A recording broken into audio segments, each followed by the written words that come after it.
పవన్ కళ్యాణ్ కూడా ఏడబట్టి ఆడ మాట్లాడుతుంటాడు ఏమని, తాట తీస్తా, తోలు ఒలుస్తా, మోకాళ్ళ పైన కూర్చోబెడతా అని. వీళ్ళ పరిస్థితి ఎట్టుంటదిరా అంటే, మనం ఇంట్లో ఒక పెద్ద లాబ్రడార్ కుక్కనో లేకుంటే గ్రేట్ డేన్నో పెంచుకుంటాం. అది చూసేది దానికి ఇంత పెద్దగా ఉండదు కుక్క. కానీ దాన్ని కానీ బయటికి వదిలినామనుకో, రోడ్డు కుక్క కలిసి చంపేస్తుంది దాన్ని.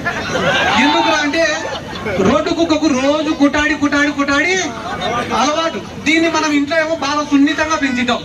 అంటే పవన్ కళ్యాణ్ కూడా తోలు తీస్తా, తాట ఒలుస్తా, 5వ క్లాస్ పిల్లోడు కొడతాడు పవన్ కళ్యాణ్.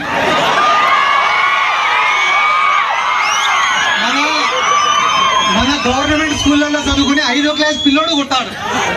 ఎందుకంటే ఈ పిల్లల కష్టాలు తెలుసు, నష్టాలు తెలుసు, అవమానాలు తెలుసు, బాధలు తెలుసు, ఇబ్బందులు తెలుసు. కాబట్టి వీళ్ళకేం తెలుసు, ఏసీ కార్లలో కూర్చునేది, బయటికి వచ్చేది, ఊగిపోయేటట్టు బయట మాట్లాడేది, మళ్ళా ఇంటికి పోయి